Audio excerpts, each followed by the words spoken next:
Welcome to Ask the Expert, a daily series from 8:30 a.m. to 9 a.m. to help small businesses. You can ask me any questions in the comments or hashtag QBATE on Twitter. If you need any more advice, join the official Intuit QuickBooks SMB community group on Facebook. Accountants and business experts on hand 24/7. During the live session, we'll be rolling a poll, so please do engage because I'll be sharing the results with you at the end. This morning, I have some great news to share with you. I'm happy to announce that Ask the Expert has won 3 awards in the videographer category. The 3 categories that they won in are Best Live Streaming Video Series and Best Web-Based Production in both informational and video series. So congratulations to everyone involved, and certainly congratulations to the previous experts that have made this all possible. Now, in the spirit of adding value, I wanted to talk to you immediately about 3 companies to have a look at, 3 books to delve into, and 3 principles within the growth mindset framework that I think would be useful for you to start practicing from today. So as an entrepreneur and as someone who is looking to either start a business, scale a business, maybe pivot to a new idea, you certainly need your idea to be validated by the very customers that you're looking to serve. So a company that works really well in that space is Tectonic London, spelt Tectonic, London.com, and they specialize in validating your ideas. Now, after you have your idea validated and you want to get a bit of traction, one of the things that you need to look at is how you attract the right marketing talent so the whole world can know what you're doing. And that's a challenge, I know, for many. And I've seen entrepreneurs, go through a lot of difficulty in sourcing the right partner for this. And the company Traction have come up with just the right result. And that's TRAKTION.AI, Traction, pre-vetted digital marketing freelancers just to help your business. But that's all said and done. So you got your idea out there, you have it validated by the people that you're looking to serve, you have a bit of traction and momentum behind what you're doing. And now the Inland Revenue are here to help because they want you to benefit from research and development tax credits, something that I know a lot of you might already be doing, but some of you should also benefit from if you're not doing that. And the company Claimer, CLAIMER.io, have made that process extremely straightforward. R&D tax credits made easy, a 20-minute process fully online. And throughout my journey, 3 books that I thought would be valuable to an entrepreneur in the skills of running a very lean startup, figuring out how to communicate from an efficiency standpoint as you negotiate, and certainly the psychology behind influence and how people make decisions. The Art of the Start by the legendary Guy Kawasaki, Never Split the Difference by Chris Voss, and Influence by Robert Cialdini are 3 books I think you could take away on Audible, or if you like reading physical paper, as some do, then certainly order that on Amazon.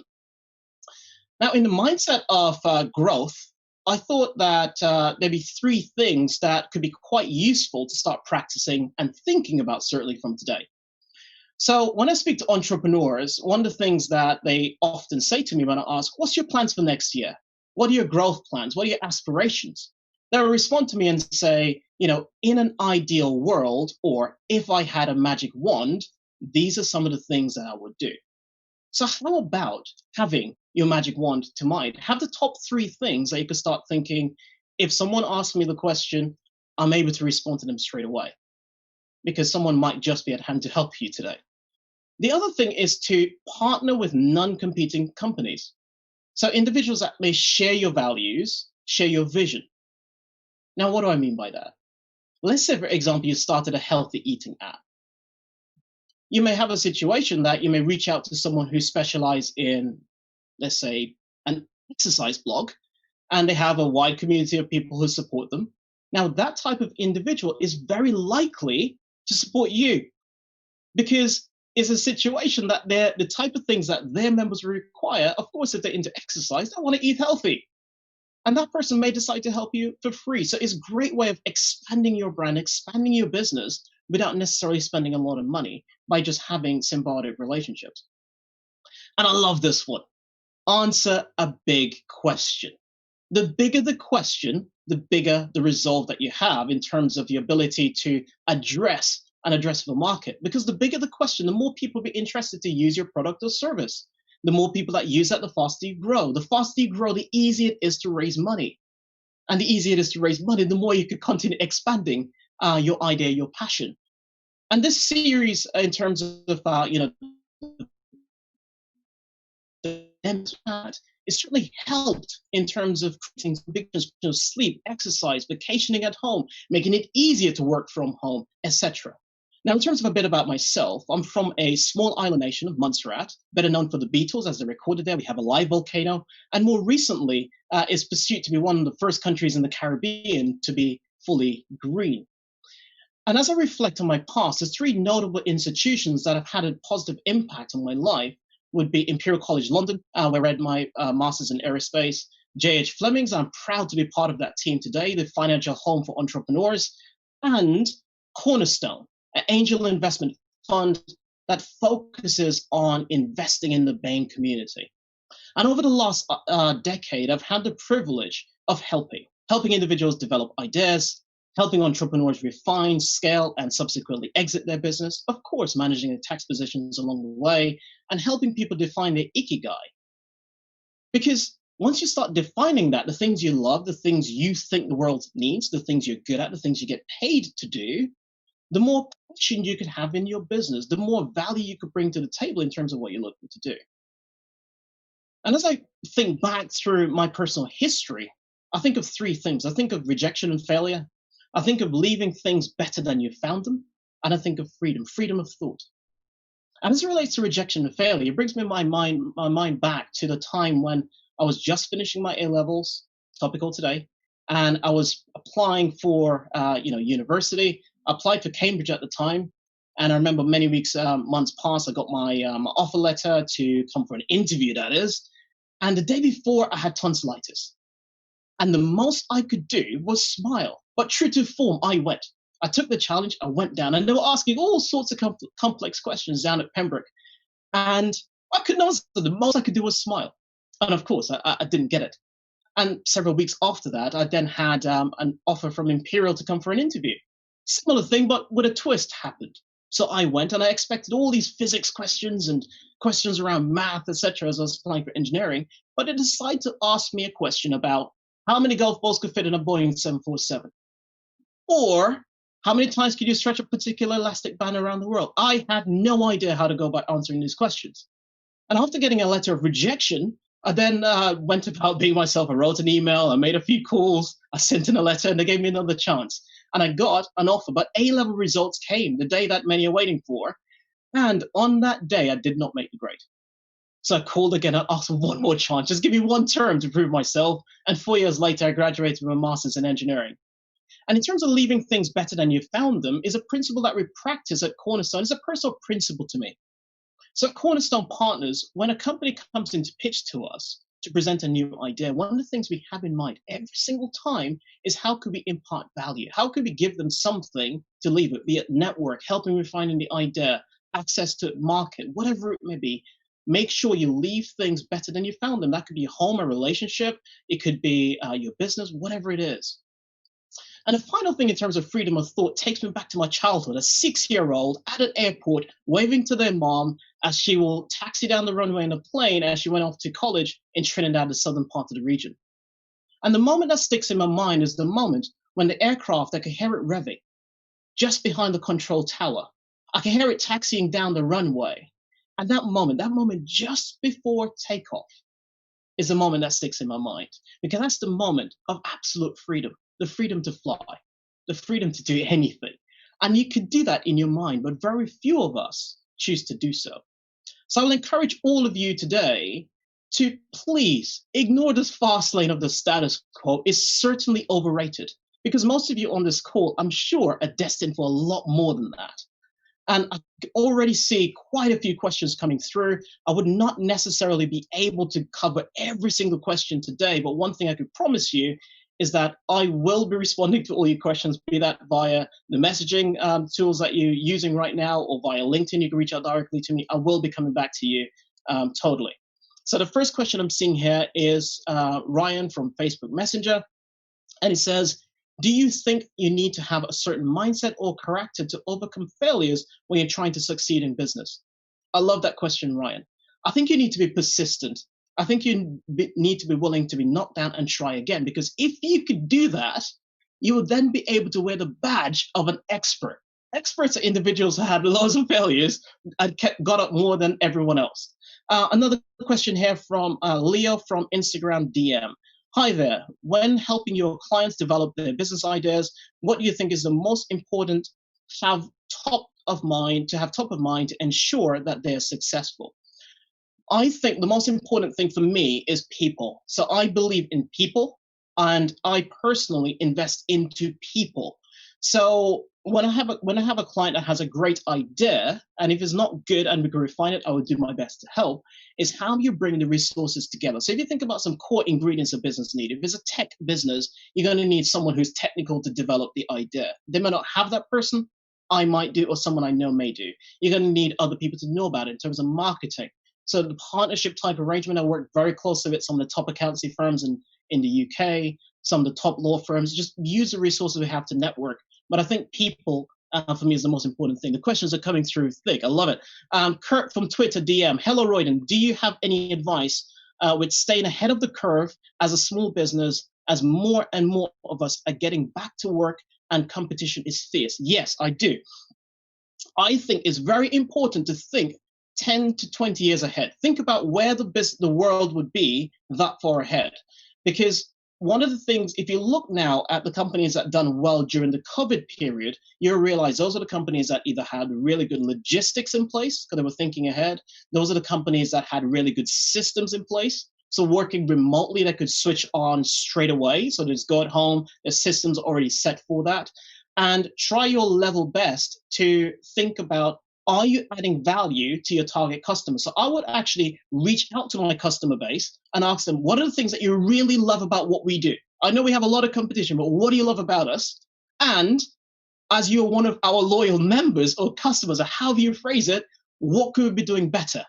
Another question here from Nasmer from Facebook Messenger. I have what I believe is a great business idea and is now looking for a business partner. I want someone that will be equally invested in the beginning. Do you know of any forums, events where I could meet a potential business partner? Wow, challenging one. Okay, so as I rock my mind, I would think Smart Tribe. So check that out. Smart Tribe is a network that is a really cool startup backed by Antler VC, another cool venture capital firm that you guys should look at, which is running a business from zero to seed. And I mentioned that because it's relevant to you. So if you have a good idea, they do take the top 1% of ideas, but if you have a good idea, they could be a venture capital firm that could back you right from an idea stage to bring it to fruition. But Smart Tribe will be able to connect business people with academics. The perfect match in terms of a co-founder. Shelby coming in from Instagram DM. Good morning. It was interesting to hear your story about Cambridge. What would you say your key takeaways are from that experience in your life? Never give up. And I don't ever give up. Because in life, I think that most people, most companies are very short term. So you see success or failure based on a very truncated timeline. And what I mean by that, as it relates to Cambridge as an example, one of the parts that I didn't talk about is when I finished Imperial, I got accepted to Cambridge to do an engineering doctorate, but chose to go into the city instead because it was in the heart of the credit crunch, and I thought it was wise to get a job at the time because, in terms of, sometimes you can be overqualified for things, but it was really important to never give up. That is something that I think is really important. And the other thing that you could do is to start documenting the things that you want to achieve in your life. Because most times we go into conversations, most times we meet new people and they ask you about yourself. Most of us as human beings could only talk about the job we do and not ourselves on a deeper level. So if you have a clear idea of some of the things that, you're now sitting 70 years old or older, looking back at your life, what are the things that you're most proud of? And work towards them with a passion and a gusto. Liv from Facebook Messenger. Morning. Are there any books you're reading at the moment? What are they and how are they helping you? Yes. Hang on. Watch this. I'm reading this one. So this book is More Than a Job and is about creating a portfolio lifestyle and is by Jani Rubery. And the whole idea of this book is that is bringing more to life than just business. It's bringing more to life than just your work. So it's having more of a rounded life. So, most people aspire to that glorified day when you retire. And then after that, what do you do? You don't know. So it's about like having right time, the balance with family, right balance with business, or you could have multiple businesses because having multiple streams of income is sensible, having the right time relaxing because burnout is becoming more and more prevalent. So that's something that I'm reading right now that I think could be really, really cool. Another one coming in here is Pablo from Twitter DM. Hi, Royden. With Tectonic, will Tectonic help identify if you are truly helping to solve problems for your customers? Yes, they will. And Pablo, if you reach out to me on LinkedIn today, and to any of you on this call, reach out to me today on LinkedIn, and I will be feeding back to you on your businesses directly, and that's just something I'll do out of goodwill. And I'll also be putting you, Pablo, in touch with Nana Parry, who is the CEO of Tectonic. Kieran from Instagram DM, thanks for your talk so far. I love your energy. Thank you. Is there an individual in the business world that you look up to for inspiration? Who is it and why? Guy Kawasaki. I think he's totally radically cool. Guy is an individual that is he is an evangelist. He was the first evangelist for Apple. Guy works very well with Canva. Is one of the evangelists there right now. He is just a great mind in terms of the entrepreneurial journey and the race to zero. Because when you're starting a business, it is important to maintain a really lean approach to that business. It's really important to start figuring out how you can run your cost to zero. And look at a real life example. Let's cast our minds to Estonia and let's think of the company that we know today as Skype. They started with old servers, like old ex-Soviet type machines, and they built a company that is at the heart of many of our lives today. So, Guy Kawasaki, in terms of how he thinks and approaching a startup, is really cool. Hi, Royden. What made you want to create a company like J.H. Fleming's? I like that. I really do. So J.H. Fleming's is a wrap of my history, and I have an amazing team that I'm only a small part of. Right, like you should meet the rest of the team; they're way cooler than me. So I was born in Fleming's Village in Montserrat. I grew up in Jean Hill in the British Virgin Islands, and that's where the name comes from. And I realized as I thought so. If I step back in my career, I used to work with like bankers, lawyers, etc. And then I graduated, probably in about 2014, 15, to be working with people in the music industry and entertainment, fashion, film, etc. And I worked for someone in a large venture capital firm in London, and that's how I got introduced to the business community. And as I started working with entrepreneurs, I realized that when they need the most help, the private banks, the great names that we all know, they're not there for them. They're not there to actually help companies develop in the way that they need to. Instead, they will wait until these companies are very close to exit to come and be their best friend and take them to great games and things like that. But I thought that an entrepreneur needs someone to back them right from the outset. And that's an easy thing to say.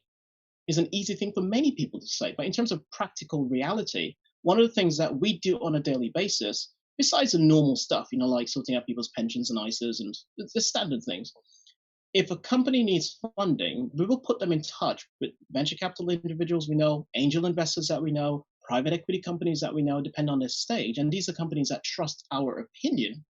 And we'll put them in touch with them to try and help them to get funding, and we'll help them to refine the idea if we need to, without any cost. And the reason why we don't charge anything is because if you truly believe in someone, and you truly believe in what they're doing, that's not something that money buys. That's not something that you do in exchange for a favor. That's something you do to just back that human being. And I think life is certainly undervalued in terms of the value of a human being and a human mind. And I love seeing creative ideas. I love seeing entrepreneurs develop really cool things, because without them, we would not have the luxuries we have today. We would not be able to go to the ends of the world and stay in someone's really cool house. We would not be able to just go out the road and press a little button on a piece of electronics made from sand, if you go down to its most basic form, and be able to get a car, pull up, and like pick you up and take you to wherever in the world that you want. Without an entrepreneur, you would not be able to find a little secret destination, secret escapes, and disappear to someplace really cool. So I think that is really important for us to support entrepreneurs right from the early stage along their journey through to exit. So I believe in exponential growth of people. As a result, it's really easy to then start managing large sums of assets when someone moves from an idea to then an exit at several million pounds later on. Message in here from Mel from Facebook. Good morning, Royden. Are there any rituals or routines that you carry out that help you remain focused on deliverables? Thank you so much for asking that. As a team right now, this week, tomorrow, in fact, we're going through our morning routines. It's something that we try and use our morning meetings to be really useful to all of us as a team. But in terms of me, I make my bed. I like seeing a neat environment when I wake up. On a Sunday night, I would normally put together a list of things that I want to do for the course of the week. But in any given year, I will normally have 3 things I want to achieve. And those things are not necessarily business. Those things could be personal matters as well. It could be matters to do with family. But there are 3 things that I want to achieve during the course of any given year. And then I'll break that down on a monthly basis. And then every week I have some tasks that I want to do. Now, in terms of the things, I try my level best to get 3 highly critical things done in the morning, because the afternoon tends to throw up all sorts of variables. And once I get those 3 things done in the morning, I'm moving in the right direction. In terms of the growth mindset, it's just about moving in the right direction and, if possible, at pace. So I drink water throughout the day. I make sure I wake up early and at a set time every single day. And I'm not there yet, but I try to go to bed at the same time every day. Okay, I have here Ricardo from Instagram DM. How important do you think brand positioning is, and do you have any top tips for doing it right? Brand position. So a brand is like your personal identity, but as opposed to you as the individual, we're moving it onto the company. So a brand needs to have focus. A brand needs to have principles that it stands for. It is much more than a pretty picture on a paper. You need to have a big vision, a big passion that you're proud of and you're pursuing. So I think that your brand position is really important. And I think in terms of getting that right, I think you need to know the big question that you're trying to answer, and make sure the world understands that that's the big question you're trying to answer. So if you think about the logos that are out there, if you think of, let's use one that I'll go as far as saying relatively confident all of you on this call would have used in the UK, that is, over lockdown, which is Amazon. So if you look at the Amazon logo and you look underneath, you see the arrow that goes from A to Z. So everything that you could think about in the alphabet, once it exists and has a word, they're going to try and sell it on Amazon. And they set out on a mission to not only be able to bring goods and services at your fingertips really quickly, but to also have one of the most extraordinary customer services in the world. And AO is quite similar with that as well. So if you ever, speak to someone at Amazon because, a delivery went bad or whatever, they're known for that. And of course, they have a lot of other connotations with them as well, but those are some of the positive things about them. And in terms of doing it right, I will look for a marketing expert, a brand expert that has experience working with startups, so the price point is sensible to you, but more importantly, they have the right methodology of asking you the right process to bring you out and display it through the business. So what I mean by that is when someone looks at you and they look at the business, there's an alignment. There's not a misalignment of thought or indeed action. So Ricardo, if you reach out to me afterwards, reach out to me on LinkedIn. I'm going to put you in touch with a guy called Abu Akwa. He is like genius, and he'll be able to, he works with a lot of startups and he'll be able to help you. Jenny from Instagram DM. How can I apply for funding from your BAME fund? Oh, thank you. That's very kind of you. So go on to Cornerstone Partners, so CORNERSTONE, partners.co.uk, and there's a form on there where you will submit your idea, you'll submit a summary of what you're doing, and we will be in touch with you. Probably one of my colleagues will reach out from the investment team, and they'll go through your idea, and we'll go through the criteria as well. And then in terms of the stages after that, they'll certainly be explaining that. But Jenny, if you want to reach out to me on LinkedIn today, I could talk you more through that process and just make sure that you have your pitch deck and all the things in the right frame in order to submit across to us.